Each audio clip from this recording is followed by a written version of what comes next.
97underground.com, Baltimore's pure rock. Hello, this is Michael Spedden, and thanks for joining us today on the 97underground.com Michael Spedden Interviews channel here on YouTube. There have been many requests from both listeners and guests for us to make available our artist interviews so they can listen again or share with others. You can find us on YouTube at 97underground Michael Spedden.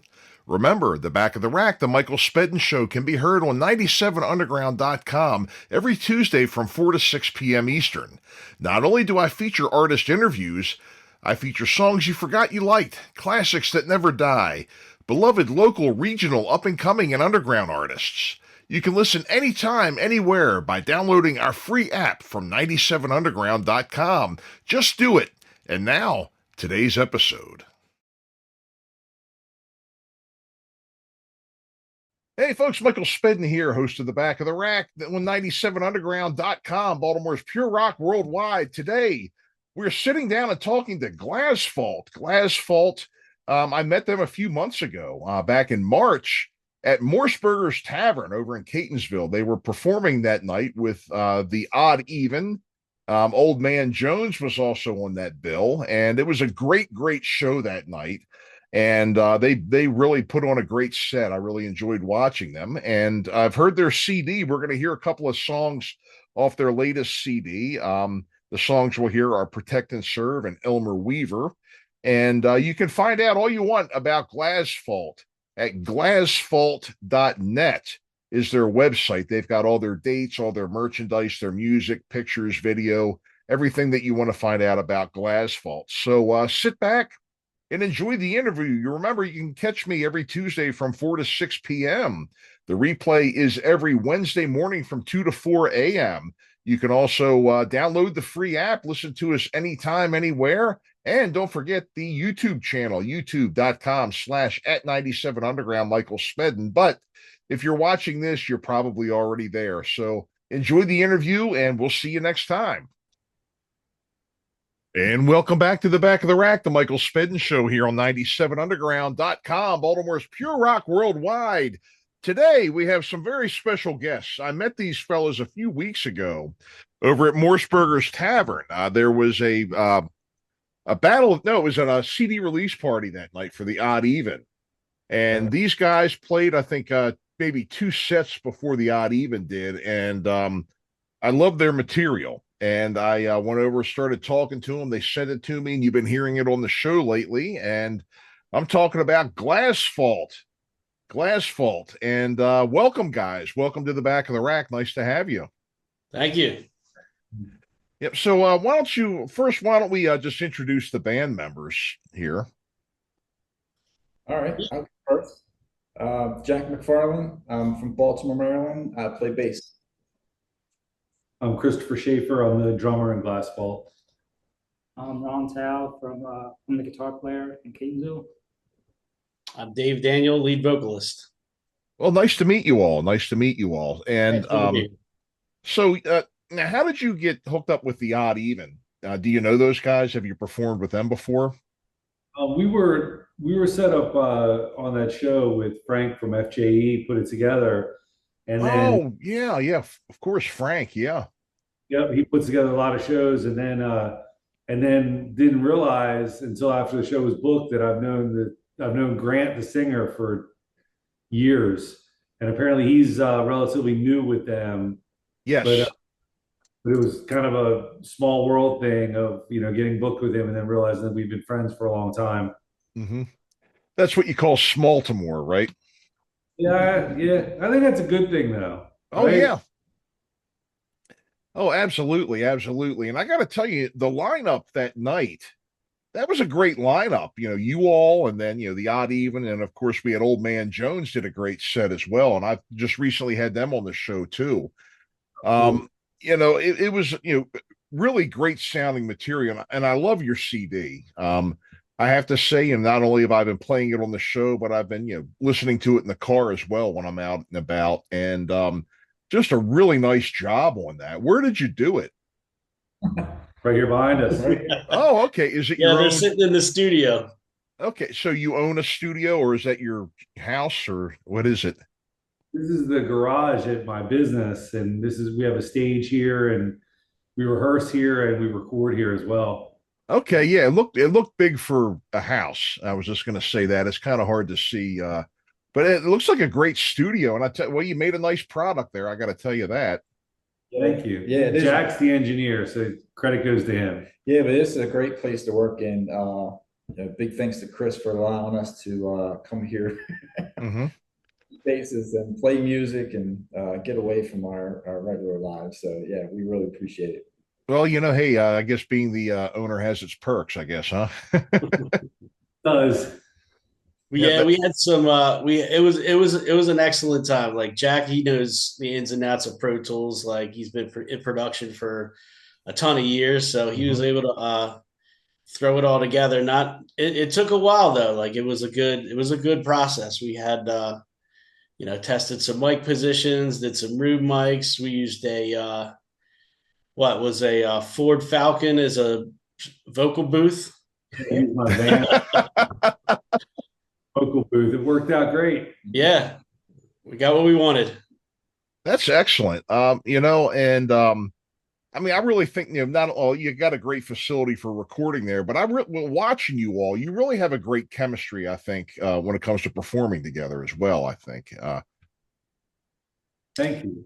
Yeah. Thanks. We've been around individually, I think, for a long while in the music scene, and I guess Ron was the latest to join. We've been together though for now with this group, this lineup for about maybe a year and a half. Okay. Well, that's good. That's good. I mean, familiarity. That always helps lead to making your show and everything a lot more tight and everything. Sure. I have to say too. Jack, you're in production and everything. And one bass player to another, I love your sound. I absolutely love your sound. What are you playing through? Actually, the bass that I use, I probably got about a good collection of basses. But for that particular recording, it's the American P bass. That just seems to be the one that kind of sat right where it needed to be in that mix, and to give it that tone that I needed. But I went through, Rickenbackers and Music Mans and jazz basses and all kind of different things. And then that was the one. And I just happened to I just ended up with that like 3 weeks before we recorded the album. I traded a Ernie Ball Music Man for it, just because I just wanted another precision. I played them all my life and really couldn't afford anything else. And now I come full swing after going through all these different basses, and I'm back to the P bass again. It's for the amp peg in the background here. Oh, well, of course, the amp peg. That's what I've always used too. Those amp pegs, I've always loved the sound of an amp peg. I can't say I've always enjoyed carrying my amp peg in and out of clubs, but especially the Paragon and Feathers, if you remember those places years ago. But I gotta say, you get that's one hell of a sound. I mean, I was just like, wow, this is. I mean, you've got some nice high end on it as well, but you also have a good low end where you're really able to drive the songs. Working with the drums and everything else here. Now I am a little biased, guys. Now the rest of you are absolutely great as well, and I won't, believe me, this isn't a slight on any of you, but I got to say I do have my bias here, being a bass player myself. So, again, a great sounding band. And I know you've got some shows coming up, and we'll kind of talk to those towards the end here. Why don't we give one of your songs a listen? You sent me a few of them to play here. Which one would you like to play for us first? Might as well start with Elmer Weaver. Elmer Weaver. Now tell us what that one's about. Let's see. Well, the lyrics started as is a guy I knew in elementary school. He was like one of those young, kind of fresh faces. He was actually he got promoted from kindergarten to first grade, so he sort of joined our class in the middle of the year. And then he left school, and I didn't really hear about him for a while. And heard he got into some, I don't know, not so good stuff in his later years. So and then no one has heard of him since. So I decided to just take a crack at like building out his story because he kind of got lost in the shuffle somewhere along the way. So Wow, wow, wow. Well, here it is. This is Elmer Weaver by Glassphalt.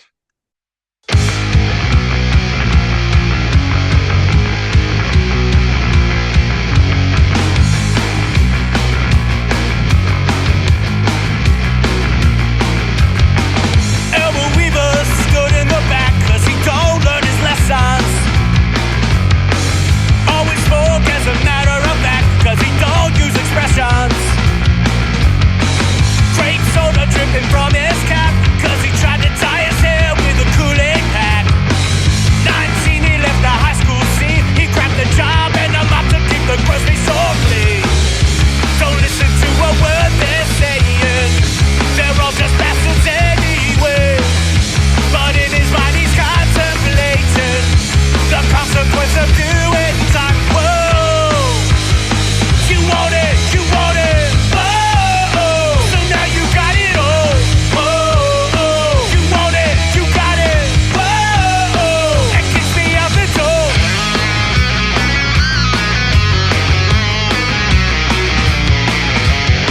He needs the girls behind the produce store 'cause he's packing all the goodies. Till the boss got her down on the floor with a mouthful of woody. Shout it! What is this, some kind of porno flick? He busted up the party like a pickled ass stick. Elmer Weaver wouldn't deal with that. He cocked his elbow back and laid the manager out flat. Don't listen to a word they're saying. They're all just bastards anyway.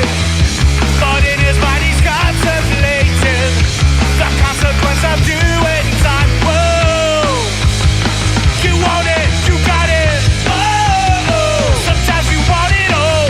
Whoa, you want it, you got it. Whoa, and kicks me out the door. Whoa, you want it, you got it. Whoa, so now you got it all. Whoa, you want it, you got it. Whoa, and kicks me out the door.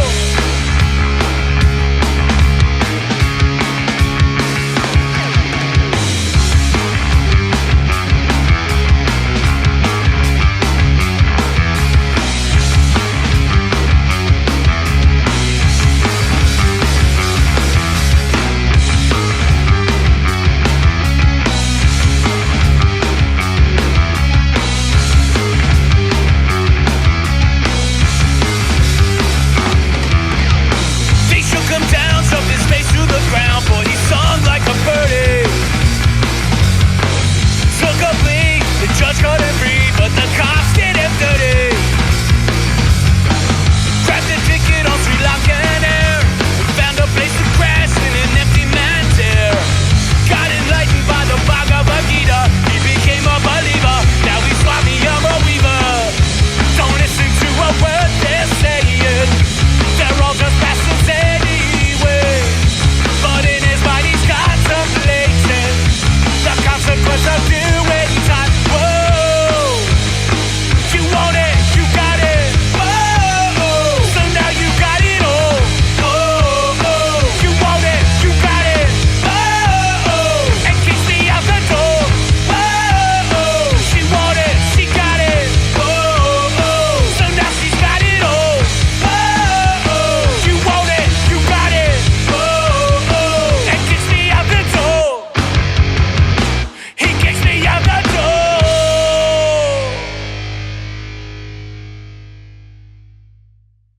Excellent, excellent. Again, that's one that I have been playing here on the show, and it's kind of nice to know what it's about, what the story is behind it. They all have stories, of course. some are more made up than others for sure. Oh yeah. You kind of get that base idea of something, and then of course where you come up with good stuff based on stuff that's true, and then you kind of embellish. What would they do to make it better? Yeah. It's like turning a book into film sometimes. Yes, exactly. Turning a book into film, or maybe a little P.T. Barnum, Yeah. Yeah. That's great. So now, how many years have you all been together now? playing around? Oh, you want to start that one off, Chris? We've been playing together, like collectively or individually, rather. Well, as a band, as Glassphalt. We've been doing this for we've been together, the four of us, for a year and a half. Oh, okay, okay. So fairly new. That's great. Hey.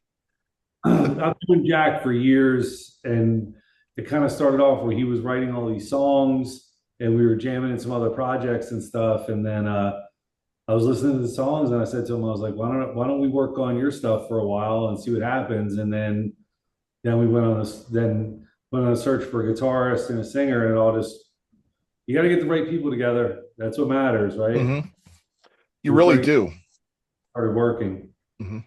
You really do. Now, had you all played together in different bands outside of this one before? Nothing that ever, no, nothing. I've known Jack for years, but like we jammed together years ago, and it was always him, and never really made anything of it. Yeah. Right. Interesting. Well, I'm glad you found each other now, because I really enjoyed seeing your set the other night and everything, and hearing the material and stuff. So, well, that's great. That's wonderful. That's wonderful. Now, as far as doing shows and everything, we know you're doing Morsebergers. Have you gone out of state or out of town or anything like that to do shows or perform? Been in and around Baltimore. We played in DC. DC, yeah. Mm-hmm. But it's mainly been around town. We like to do a lot of skate events. So one of the things we've done a lot is like different skate parks. Going to be okay coming up. So like there's a little out of the ordinary, but they're super fun. Are they? I've never been to one of them. I mean, when you're my size and your feet don't move voluntarily, that's never a good thing. When your feet can go one way and not, due to choice, I tend to avoid those things. But hey, to go hear you guys would be worth it, But it's fun. Soundtrack for it. It's really fun when you have people that are skating and you're providing a soundtrack for it. It's a lot of fun. And we all grew up skating too, so as we were kids. Ah, I see. Now, when you do DC, and I can remember doing DC years ago, Baltimore, completely different animals as far as the scene goes, what people like. Are you finding that you go over differently in Baltimore than DC? We had a good experience in DC. Yeah.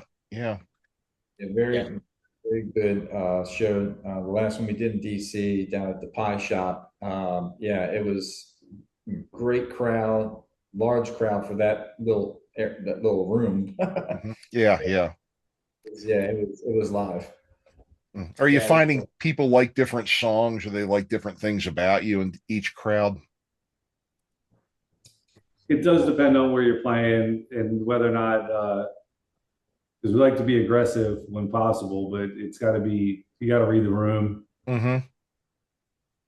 Interesting. Because I can remember, again, based on my own experience, I can remember playing DC, late 80s and early 90s. Baltimore was the metal town. DC was the heavy alternative punk, heavy alternative. And again, we did well in both areas, but it was two different animals, really, two different animals down there. But it was great to play down there. It just drove me nuts getting down there to get into the place. Driving is crazy, huh? Hard to believe it's only 30 miles down the road. Mm-hmm. I know, but the traffic and the mazes that you have to drive through to get where you're going are just, it's insane. I work down there quite regularly, and it takes me 2 hours to get to DC, and then another probably hour. I know I used to do that myself too. I was living in Middle River, and I used to drive down there, and it was, I know, you could probably, if those were working hours that you spent in the car, I could probably retire. I probably could have retired a couple of years ago. Yeah, for sure. Yep. So, well, that's great. Getting out there in both towns. Do you have any feelers out for any other places? We want to get out of, start checking out some other locations like Philly and and the Mhm. beach. Drunk himself and getting down to the beach. Oh yeah, the beach is always fun too. Maybe Yeah, down- Philly's would be a cool one. If you know anybody over there up in Philly, give us their name or. Mm-hmm. Oh, will do. That will do for sure. For sure. I think you guys would do very well there. I personally think you would do very well there. I know some people that you could play with that would suit you well too. Oh, that's So awesome. yeah, we'll definitely have to talk offline about that. Sure. Most definitely. But let's give. We have another song here, "Protect and Serve." What can you tell us about that one? Jack, where'd that one come from? We have a video for that one on YouTube that you can check out. But from the musical standpoint, it wasn't anything in particular until the words were written to it, and then it became "Protect and Serve," and they took on a whole new meaning. But yeah, and I think they, the man behind this, he's the one that puts the stories behind it. So. Mm-hmm. Yeah, this one was a mix vocally or lyric wise. The name came from an incident that I was in Fells Point when I was living there at the time. I was pickpocketed.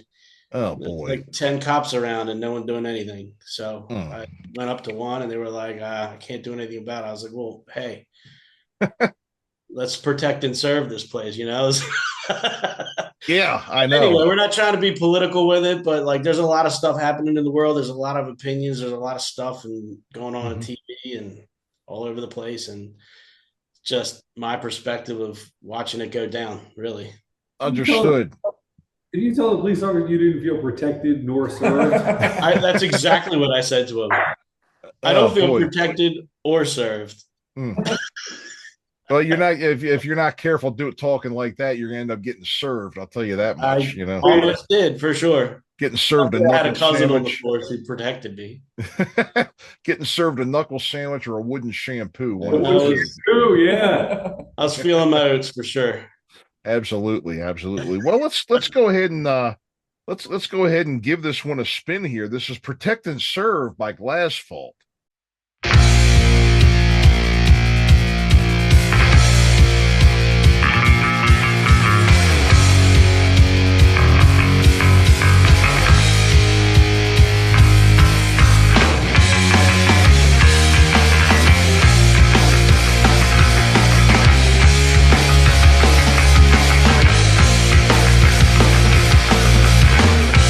Shaking on the dead end street, got my head on the swivel to a bump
Great, great. So, Ron, we haven't heard from you yet today, my friend. What's going on, bud? I understand there was quite a story to you coming into the band. Well, I'm the newest member, and Dave and I were friends at UMBC. We both worked at UMBC, Oh, okay. and I think I was on social media one day, and I saw an ad that said, guitarists wanted for a punk band. So I was like, I normally, I usually just sit at home and just jam out on my guitar. So, but I was like, I don't know, for some reason, it just felt like it was something was the right thing. I just wanted to try it. So I hooked up with Dave, and we got in here, and we just jammed out, Yeah. and it felt pretty good to me. And I didn't know. I mean, I guess it worked out. Yeah. I'd say it worked out. He's talking himself down. He came in. The guy learned 3 songs in like 5 days. I think it was less than that. No, it was less than that. He emailed me back, or he texted me back on like a Monday. I was like, well, what are you doing Thursday? Audition Thursday. Yeah. And so I think it was 3 days tops. I think you guys had a show like planned like 3 weeks later. Yep. Yeah. So I had to learn quite a bit of a couple. What was it like? We had to learn like 10, 11 songs, Something like that. Yeah. Yep. That's definitely a challenge. Yeah, it was a challenge. And right after the show, we were just sitting around, and the guys were like, "Well, you ready to record an album?" I was like, "What?" Yeah, we recorded it really quick, right? I mean, what was it, like a month? Yeah. We were done. That was Actually, No, that's a couple recording. months. yeah, we started in March of last year, and then we finished up at the end of May. So yeah, 3 months. Okay, Yeah. Yeah, that sounds about right. including all the mixing and everything like that, and then Sure. sent it out for mastering, which is a little different. We didn't master it like you normally would, and send it out to a mastering engineer. We tried something new that was out with AI mastering, which I think is a new approach, and it actually worked out really good. I was surprised by Amazing. how it tweaked it just from uploading a stereo file to this platform, and it tweaked a lot of the frequencies that you would typically, be done. And we all agreed on it. It was a great job, and it was very cheap. Yeah. Wow. That's interesting that you were able to do that. I'm still kind of I'm not always in the forefront of technology and everything, but I never get left in the dust. I always ended up catching on to something like that somehow. And for the longest time, when it came to recording and things like that, I had to have a board and a knob in my hand. I couldn't do this stuff with the mouse and everything, but I'm finally past that now, and I've gotten used to it. And I'm getting better at it as we go, but I'm still, again, you can tell a big difference in my recordings and everything from when I started until this date, just because it's a learning process. But it's a big step from where we were, I guess, back in the early '90s when we had 4-track recorders, and Oh now- yeah. and I think like it was around mid '90s. I got my first recording, and I think it was something like Cakewalk or something like that, Cool Edit Pro, and it gave unlimited tracks, and that just blew my mind that I didn't have to bounce everything in order to get multiple tracks recorded. Yep. Wow. That's something. I can remember recording in those days on the 4-track recorders, and you always had that hiss that you could never get rid of on the tapes. So great. Well, let's tell us what you've got coming up here. You've got a great website, glassphalt.net. That was correct, right? You got it. And you got your shows. In the time we have left here, why don't you we got about a minute and a half. Tell us where you're going to be playing coming up. Well, the next show that we have going on is the Distinguished Gentleman's Ride. It's where it's a charity motorcycle ride where people ride vintage motorcycles all suited up, and then the end of the ride comes to my shop, which is at Christopher Schaefer Clothier. And so end here, we'll have a party, and we'll be playing here, and that's the 18th at about 1 o'clock in the afternoon. Okay. we're doing that, and then we're playing. We got the pie shop, the Dangerous Delicious Pies down in Baltimore. That's our next one. What's the location for that? 520. Well, it's on 524, so May 24th. Chris, do you know the location? It's on the Avenue in Hamden. Yeah. Oh, okay. I've been there before. I know where that is. Sure. We're playing there with Grave Diggers Biscuits. Yeah. Okay. Yeah. Rodney Henry owns that. He plays there himself, so, Rodney for years. So's Jack. Yeah. mhm. So Well, we're playing, they're playing Suibo Festival. That's going to be a good one. That's in Southwest Baltimore. And we're going to be closing out the Redux stage at about 7:00. So we played there last year. It was a blast. They have about 4 stages going on, lots of bands. And we're playing Zen West on the 31st at the end of the month. Oh, great. That's another Frank Everly room, I think, too, huh? Yeah, well, Frank set us up with those. Yeah. Yeah, he's great. He's I tell you, he's all over the place and he does a great job, A bunch of stuff in May. Yeah. Well, wonderful. Well, folks, we've heard Glassphalt today, and again, their website is glassphalt.net. And I want to thank you all for stopping by and spending some time with us. Definitely get out and check them out. They're well worth seeing. I really enjoyed seeing him at Morseberger's, and I plan to go out and see him some more again. So, guys, thanks again, and you know where to find them. And thanks again, fellas. Thanks a lot. Thank you. Thank you. And we'll be back right after these words. You're listening to The Back of the Rack, the Michael Spedden Show on 97underground.com. Don't go anywhere.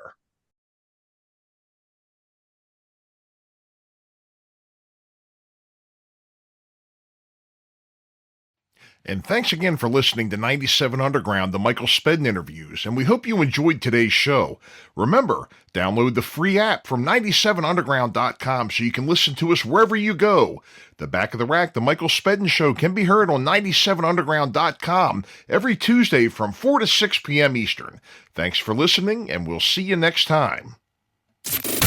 Listen anytime, anywhere. Metal. Metal. Worldwide metal 24/7. 97underground.com.